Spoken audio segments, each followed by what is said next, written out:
Oh, you're just gonna, okay, you just go for it, dude. Good job. Do you want to host the show today? You seem to know what you're doing. I didn't even tell you. Tomatoes, very good. What should we do next? Oh, you're gonna eat it? Can you taste it? You're gonna put it back in there, aren't you? So far, this recipe is going really well. We're gonna take this one out because that one has your stamp on it. You don't like it? Okay, maybe you'll like it after it's cooked, okay? Can you say hi? Hi. Can you say, hi everybody? Hi, Bunny. Very good. Hi everybody, welcome to Mother Rabbit's Kitchen.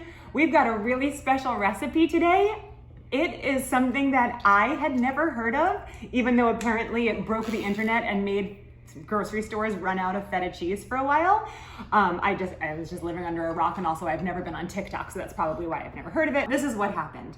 I bought feta cheese BOGO recently because I wanted some feta for a salad. And then it was BOGO, so I was like, well, that's awesome. I'll come up with something else and do something else with the feta. And then I was like, gosh, I don't use a lot of feta. I can't really think of what I want to make. So of course I went to YouTube and I was like, what do you do with feta cheese? Recipes with feta. And apparently there's this major recipe that millions and millions of people know about, and I've been in the dark. And people have tested it, made lots of videos, and they say it's so simple and it's really good. You can have the whole thing, even though I paid like $3.50 for the really good kind of pasta. Why don't you just do whatever you want with it? Okay. Do you need help getting up on your stool? No. So I think the thing about this recipe that everybody loves is that it is so simple. Anybody can do it. So, and it really does sound delicious. And from what I've seen, people are saying it's really good. So I want to give it a try. I also asked some people, should I follow the recipe exactly, or should I do what I always do anytime I use somebody else's recipe and make it my own? Just add a little touch to just doctor it up a little bit, make it really interesting. And everyone said, make it Mother Rabbit original. So that's what we're doing today. And it's only gonna be the tiniest little twist, but I think it's gonna add a lot of extra flavor and flair, I guess. Okay, you're gonna put them back in the bag? That's good. So the recipe calls for 2 pints of cherry tomatoes, which Camden already put in our baking dish, which is great. Then it says to drizzle some olive oil on top, so I gotta go grab that. And I just remembered that my top is missing because Camden pulled it off and started sucking on it the other day, so I washed it. I'm gonna put that back on. This is not a pacifier. Okay. So I'm just gonna drizzle a little olive oil. Now the recipe says to use a ½ cup of olive oil total. I'm gonna cut that in half because here's my little twist. This is my creamy lemon-thyme dressing that I actually made a short video for. So if you'd like the recipe, just look up the creamy thyme dressing. I think I called it creamy honey thyme dressing. It's so good. So sweet from the honey, so creamy and flavorful. It has grainy mustard in there. So what I'm doing is I'm subbing out half of the olive oil and I'm gonna add some of my dressing. And that's gonna give it a really special flavor. So I'm gonna put a couple of tablespoons, drizzle it over the tomatoes. I'll probably just stick with 2 tablespoons here, and then I'll drizzle a little bit more over the feta. So I'm just gonna toss that together. Let's use my tablespoon measure. Toss it together. Oh, you wanna put it in here? That's a good idea. Okay, then you got your block of feta, an 8-ounce block of feta, and you just position it right in the middle. It's like tucking it into sleep. Isn't that cute? Then we're gonna drizzle a little more of the dressing on top. Isn't that pretty? I'm gonna taste it. You wanna taste it? You wanna taste the dressing? Here, stick your finger in that. Stick your finger. Okay, tell me what you think. Is that a good thing? You like it? No. More? Okay, go ahead. Oh, you want to taste the feta? Okay.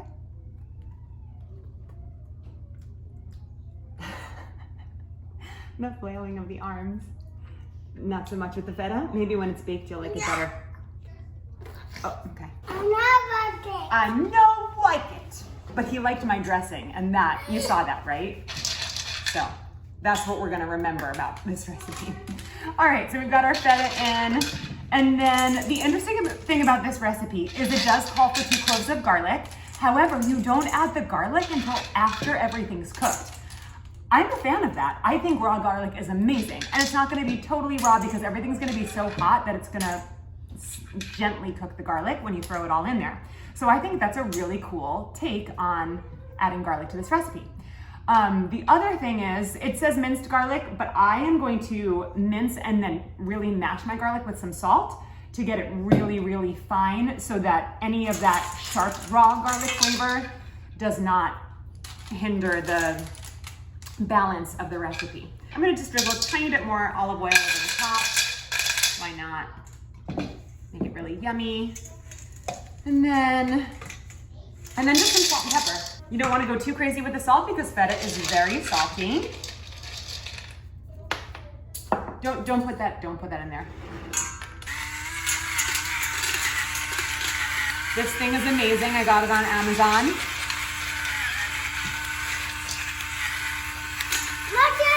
You want to do it? Don't add too much or the kids will complain that it's too spicy. Good job, good job. Oh, you want to put some pepper on that? Yeah, we definitely want to season your dry pasta. Good job. This one too? Okay. Just don't sneeze, okay? Okay, there you go. We're all done with that. No. So we are going to bake this in the oven, 400 degrees, I think 400, yeah, 400 degrees for 35 minutes, and it's gonna make the tomatoes roast and pop and kind of create this really creamy sauce. And then afterwards, we're gonna add some basil. I'm gonna chop up this basil I got fresh from my herb garden. If you want any tips on growing an herb garden, go to somebody else's videos, but if you want tips from an amateur herb gardener, go to my video, it's really fun. So, and my basil is thriving. I've learned a lot about herb growing, and my basil is like, I mean, I was just thinking I have to like call some friends and say, do you want some basil? Or just maybe put on the neighborhood Facebook page because my basil plant is like out of control right now. It's really fun to grow. So I got lots of basil here. This is not part of the TikTok recipe, but I also picked out some fresh parsley because that's gonna just be a nice, do you mind? A nice pop of fresh flavor at the end of cooking. Okay, can you guys hear me, or do you just hear pasta falling from Camden's hands? All right, so we've got our herbs, and then, yeah, and then we're gonna add the garlic and some pasta, and that's pretty much it. So I'm gonna get this into the oven, 400 degrees, 35 minutes. I'm gonna turn my pasta water on while this is roasting in the oven. All right, set it and forget it. So I'm gonna get this boiling. I'm gonna add some salt and then my pasta. I'm gonna use not the pasta that Camden has put his hands on and face on. And yeah, then we'll be back in a few minutes. All right, I've got my pasta water boiling. I'm gonna salt it up a little bit. Grab my kosher salt. Give a little sprinkle. This is 8 ounces of pasta, which is really weird for me. I don't think I've ever cooked half a box of pasta before. I always throw the whole thing in, but I'm just gonna follow the recipe for this part so I have the proportions correct. Give it a little stir so it doesn't stick. The other thing I'm gonna do is when this pasta is ready to come out, I'm going to reserve some of the pasta water and possibly use it at the end to stir into the final dish. That's what the original TikTok recipe does. It looks really watery to me, but I'm gonna reserve it and I'm gonna decide at the end if I'm going to add it. So I still have about 10 minutes left on the feta and tomatoes that are in the oven, and that's all I need for my pasta to boil. So when that beeps, I'll take this out and drain my pasta.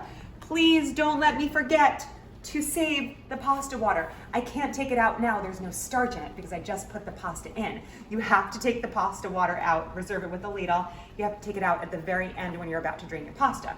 So if this were a live video, you could remind me, but can I count on you to remind me? I can? Okay, good, since you're such a good cook and good at remembering things and communicating. All right, so I've got my fresh basil here. It smells so good and I love that I didn't have to pay for it. It came right from my herb garden. And I'm just tearing the leaves off. I think the original recipe calls for about a 1/4 cup. This is definitely more than that, but I have so much basil and you can't really go wrong with basil. So I'm just gonna chop up a bunch and I'll feel it at the end how much I wanna use. So, okay, I'll just do all of it. Be very gentle with your basil. There really is a great way to roll up the individual leaves stacked on top of each other. I don't have any time or patience for that, so I'm just gonna be kind of gentle with it. See how I roll it? And I give it a little slice, hiding my thumb behind my fingers, keeping my fingers nice and straight. Always keep your fingers out of the way. You don't wanna over chop your basil. Basil bruises, that hurts the basil, it hurts the flavor, it hurts your recipe. So just something like that. Big chunks of basil are our friend, so don't be afraid to have big basil. All right, I'm also gonna chop up our parsley. Parsley is not as sensitive. You can just kind of go for it with parsley. You can scrunch it up, get your knife, hide your fingers, and give it a choppity chop. And then you can look really cool when you chop up your parsley all big and fast, like a real chef. How cool is that? And I'm just gonna put this on the side of my basil, right in the same bowl. See? All right, the next thing I'm gonna do is mince my garlic and I'm gonna mash it with some kosher salt. And I'm kind of racing against the clock here. I have 6 minutes, but that's plenty of time. So 2 cloves of garlic. A really cool trick when your pasta water starts boiling. I know there's the old trick where you can put a wooden spoon on. That kind of works. Something that you can do if it starts boiling over, you just blow on it. Don't get too close, you don't want to burn your face off or steam your face off. But yeah, you can blow on it and it makes the bubbles go down. And if it keeps doing that, you might want to turn your heat down just a tiny bit. It's like something with electric stoves. Something about them, the high setting is almost too high for boiling pasta. I never had that issue with gas stoves before. All right, so we're gonna mince up our garlic. Give it a good slice. Are you guys impressed by my knife skills or not so much? I shouldn't get too confident that I'm gonna cut myself. Give it a choppity chop. You're just going to keep chopping because this is kind of like a coarse chop for garlic. We're gonna keep going to a mince. Then we're gonna sprinkle kosher salt on it, get it down to a nice paste. Again, this is not part of the recipe technique, but if I know garlic, and I know garlic, raw garlic is sharp. It's delicious, but it's sharp. And I know it's gonna cook gently as everything is still hot, but we are adding it at the end and not cooking it. So I'm gonna get it nice and fine, mashed up. And sprinkle some kosher salt right on top. And just start pressing. You can even hear it. The salt is just kind of pushing that garlic into a paste against this cutting board. Gets kind of sticky, but that's a good thing. That means the garlic is fresh and juicy. An interesting thing about this dish is that it doesn't have any meat, so I bet it would taste really great with some grilled chicken fresh off the grill, or maybe even just seared in a cast iron pan. Look at that. That is like gorgeous paste. You see that? Smells good, right? Fresh garlic flavor. It even it's turning a little bit green from where I chopped my herbs, which is just a good thing. So I'm just gonna leave that here actually and get ready I've got 3 minutes left on the tomatoes and feta. Got my herbs ready. Is there anything I'm forgetting? No, this is so easy. Don't let me forget about reserving the pasta water. I know you already forgot. Did you? That's a no. All right, this is what I'm talking about right here. This is about to bubble over, so you just go. And while you're there, you get a little steamy facial. There we go. Now this pasta is almost ready, so, and our timer just went off for our tomatoes and our feta, so I'm just gonna reserve some pasta water. I think 2 ladlefuls will be plenty. It's about a cup. And then I'm gonna let this continue to cook. I don't know why boxes of pasta always say to do 8 to 9 minutes or 10 minutes. It always takes like 12 minutes for me. This pasta is like way too hard right now. So I'm gonna give it a few more minutes. I'm gonna take out, excuse me, I don't know what to call this. It's like my tomato feta. Look how good this looks, guys. That looks really good. So far, I am impressed. All right, excuse me. Right here.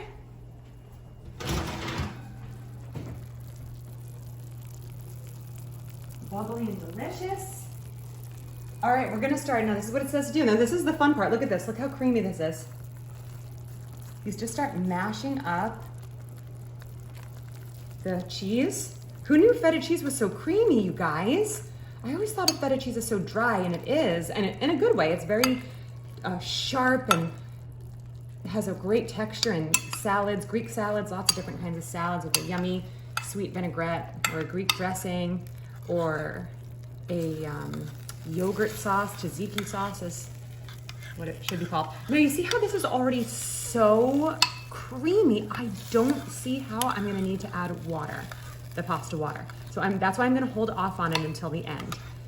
It might also be because of my dressing that I added, that it has a little bit more of a liquid, but I really think we're not gonna need to add it. So here's where I'm gonna add my garlic, so scoot aside for a sec. All right, so I've got my mashed garlic. I'm gonna throw that in there.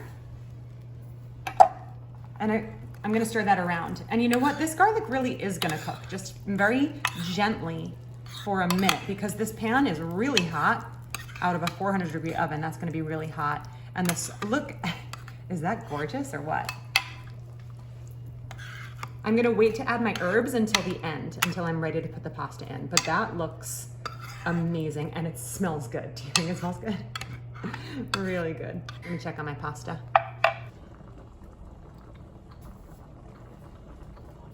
All right. This is looking so good and creamy. I'm gonna give it a taste real quick because I just cannot wait. It looks amazing. And Papa Hop, who is filming right now, actually had a really great suggestion. He said this would make a great just dip for some crusty bread. And I agree. I'm gonna taste it right now. I'm just gonna taste this sauce.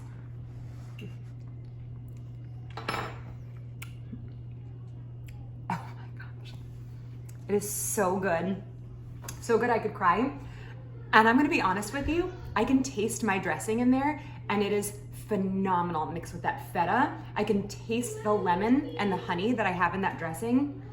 And this is the most beautifully balanced, creamy pasta sauce I think I've ever tasted. It is gorgeous.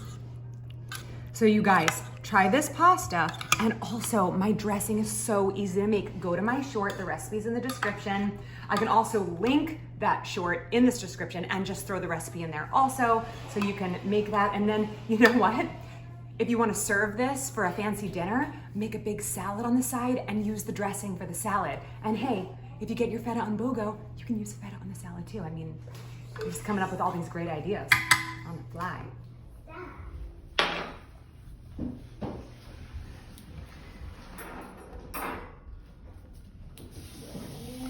Good job, Cameron, setting the table. Good job, buddy. All right, I drained my pasta. I'm gonna throw that in. This, I think 8 ounces does not seem like enough pasta, but I'm gonna double the recipe next time. I don't even think I need to add pasta water to this. This is so creamy and perfect. So I'm gonna leave it as is, but I am gonna add my herbs. I've got my basil. I'm not gonna overdo it. I'm gonna put my parsley on it too.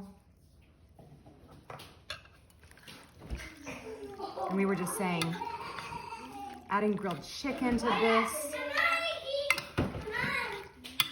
Oh my gosh, it is so good. The one thing I will say is this doesn't make a lot. We're a family of 6 and we're gonna probably scarf this down and wish we had more. So next time I'm gonna double the recipe. I'm gonna add maybe just a little bit more herbs. Look at that. All right, I'm gonna taste it real quick before I start serving everybody because I cannot wait. Let me see.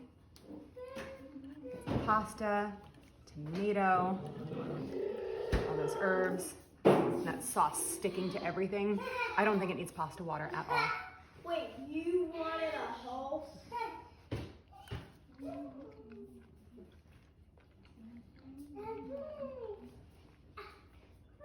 One of the best things I've ever tasted in my entire life. Oh my gosh. I'm not kidding, this is so good. And I'm not just saying this, but you have to use my dressing. I can taste the tang of the vinegar from the dressing, the sweetness of the honey. I really think that's gonna be an essential ingredient when you try this. So I cannot vouch for the original recipe, although I've heard it's very good. But if you wanna make it amazing, like have all of your family and friends over and wow them recipe, make it this way with my dressing. You will not regret it. I hope you guys enjoyed this. I hope you will make it and I hope you'll keep watching. If you liked this video, please click the like button. Leave me a comment. Tell me if you liked it. Tell me if you hated it. No, just kidding. Leave that part out. Tell me what pasta recipes you've liked. If you've tried this, if you've done anything different, just talk to me. I want to hear from you.